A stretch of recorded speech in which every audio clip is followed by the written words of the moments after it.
Hi, Stefan Svartling here from Svartling Network. I've been using the new third-party keyboard for iOS called Nintype for a week now, because this keyboard is very complex and has a steep learning curve. I wanted to use it for a longer time before I did my review. That's why I waited for this day to do this video. And to be honest with you, I actually gave up with this Nintype keyboard, because after you have bought it and installed it and started for the first time, it's so overwhelming the first times you use it. And when you follow that first guide to learn all the features about it, it's also so overwhelming. So your first reaction is that this keyboard is nothing for me. But I decided to give it one more chance, both thanks to a friend that convinced me that I should do that, and also because it's quite expensive to buy.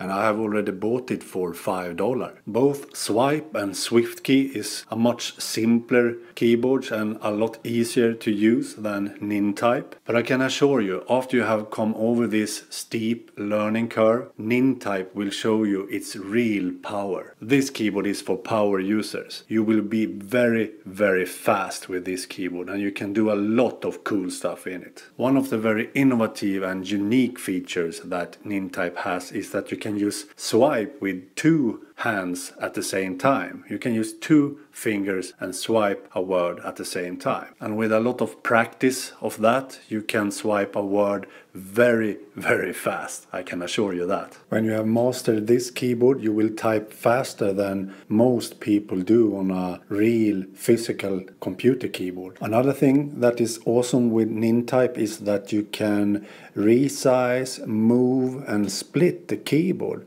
and then you can save your different setups as a preset. So you can load and save different presets of your customizations of the keyboard. That's pretty awesome. So you can, for example, move the keyboard to the right side of the screen of the iPad and shrink it down to be as small as it is on an iPhone, and in that way you can use it with one hand. You can swipe your words with one hand on an iPad. That's pretty nifty. I almost always use just one hand with my iPhone 6 and swipe my words with one hand. So this is pretty nifty to have the same sized keyboard at the right side of the iPad, so I can do the exactly same swipes when typing on the iPad, and be able to move the keyboard to the center of the screen of the iPad. More to the center is very useful, for example, when you're laying down in your bed and want to write some text. Then you can move it so you can type in a very comfortably way on the screen. And the options in Nintype keyboard is filled with different customizations you can do, and adding new features and turn off features and so on. So you can practically do anything with this keyboard, really. And if you don't like the visual animations and so on, you can turn all that off, so it will be a more normal keyboard. In fact, you can even do it like Apple's own keyboard, or swipe or swift key if you want. If you turn on or turn off different options in the settings, then you can have this keyboard exactly as you want it. But I prefer to have these different advanced features that Nintype has, because that makes this keyboard different from the others. And it was great that this keyboard supported my native language, Swedish, because otherwise I haven't bought this keyboard. I need my native language sometimes, for example when texting to my family and friends. And it can work exactly as SwiftKey does. You can have multiple languages on at the same time. So you can use, for example, Swedish and English on the same time with the same keyboard, instead of having to switch between them if you want. But I have it turned off, so I have to switch between English and Swedish, because then I think the predictions, autocorrections and so on works better, because the list of words it suggests for you is just one language instead of two when typing. So I prefer to switch between the languages, but you can, as I said, have it so all languages is on at the same time. Another useful feature is PECtype. PECtype means that with just one click on a button, you turn off all these extra features, so you can just use tapping on your keys to write stuff. This is useful, for example, when typing an URL, email address, or something that you don't want to have autocorrections and suggestions and so on. So PECtype is when you have to type specific characters, specific letters for a URL, for example. So PECtype is useful in forms, for example, when you fill them with your address, name and all that. And I really like the lists of auto suggestions when you type a word, because it's very easy to select the right word you want in a list by scrolling with your fingers in the list. So that's pretty useful.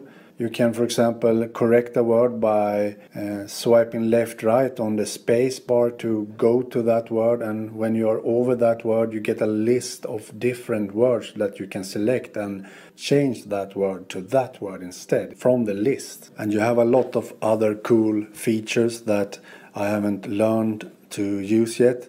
For example, you have shortcuts to words you use a lot, or sentences you use a lot, and URLs, links, and whatever. You can save them as shortcuts and do these shortcuts to add these sentences or words directly into your text very fast. And other stuff is like you can swipe gestures to change the word you have typed, or add another suggestion with just a gestures and so on. So this keyboard is filled with different kinds of way you can type. But as I said, it was very overwhelming at first, but you don't have to use all these features. You can decide which one you want to use, and you can even turn off those features you don't want and then turn them on after a while when you feel more comfortable with the keyboard, with Nintype. So you can start off with just typing as you normally do, and then when you are good at that you can then go over to start swiping the words instead. And then when you are good at swiping, you can start using both hands and swipe your words, and after that you are very fast and comfortable with this keyboard, and then you can explore all the rest of the different features this keyboard can handle. As you can hear by now, I really love Nintype. It's my default keyboard now on both my iPhone and iPad. The only drawback is the keyboard on iPad. It can't use Retina graphics on the keyboard because Apple limits the memory use for third-party keyboards. So the Retina graphics on Nintype doesn't fit the RAM, the memory, on that limitation that Apple has on third-party keyboards. So you have to turn off Retina graphics in the options to use this keyboard without crashes. Fortunately, the Retina graphics can be used on the iPhone version of the keyboard, so you can see how beautiful this keyboard is. So I can highly recommend Nintype keyboard for iOS. It costs $5, but I think it's worth it because it's so powerful. Okay, bye!